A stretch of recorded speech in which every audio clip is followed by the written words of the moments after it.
I'm Drew from Beamworks and WirelessMicRentals.com. Today we're going to give you a quick reference guide on how to set up, connect, and run your wireless mic system. Today we're going to be using a Sennheiser EW112 series, but the functionality is the same across most brands. The first thing you're going to want to do is make sure you have all the equipment you needed. So the first thing we're going to look for is the receiver. Then we're going to have the antennas that plug into the back of the receiver. Your microphone, which could be a lavalier, a headset, or multiple different devices that will plug into the transmitter, which is this guy right here. This is the part that the person will wear on their body, and the mic will go up their body somewhere along their back or through the shirt. We're going to have the power supply plug into the back of the unit, then the XLR cable plug in as well here. That'll go to your mixer. And then you have the antennas that will be the B and C connections that turn and enter this way.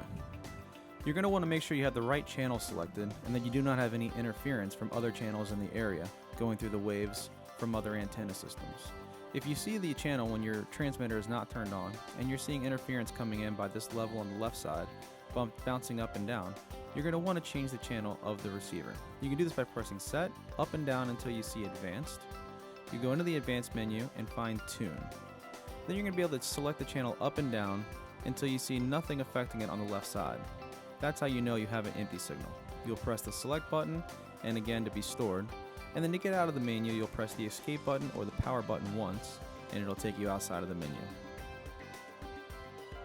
Once you've set the receiver to the correct channel, you're going to want to sync the transmitter to match up with the same exact frequency as the receiver so they can talk back and forth to each other. This little black window right here can line up to this black window, so when you press the sync button you can match the two up and they will automatically sync together just like so.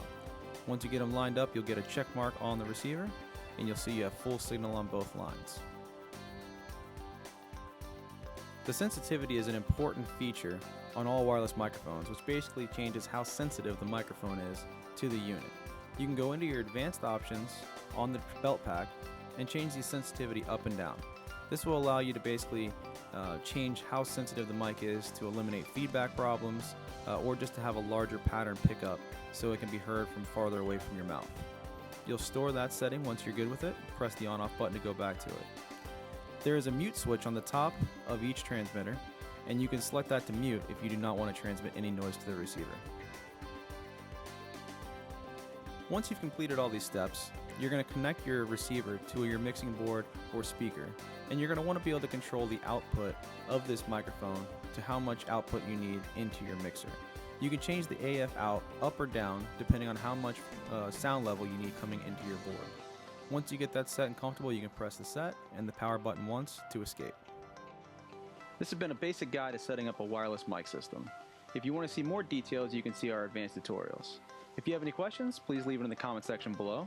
And if you want to rent any microphones for your next event, please visit us at WirelessMicRentals.com.